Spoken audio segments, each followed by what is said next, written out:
नमस्कार दोस्तों, आखिरकार इंतज़ार ख़त्म हो गया और पावर स्टार पवन सिंह का गाना आ चुका है जो बिल्कुल ही मज़ाकिया था। आप सभी को बता दें कि ये गाना को लेकर के 10 दिनों से सोशल मीडिया पर बहुत हलचल मची हुई थी और ये गाना के लिए बहुत चर्चा हो रही थी। हालांकि पवन सिंह भी इस गाने को लाइव आकर के बताए थे कि बहुत ही मज़ाकिया गाना आने वाला है।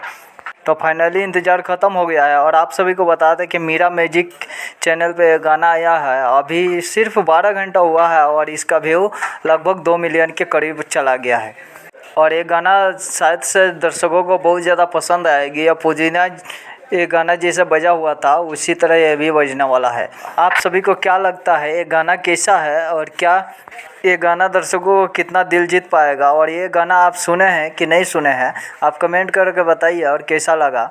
और नहीं सुने हैं तो एक बार से ज़रूर से जाके सुनिए और हमारे चैनल को सब्सक्राइब नहीं किए हैं तो प्लीज़ सब्सक्राइब करके बेल का आइकन को दबा दीजिए। धन्यवाद।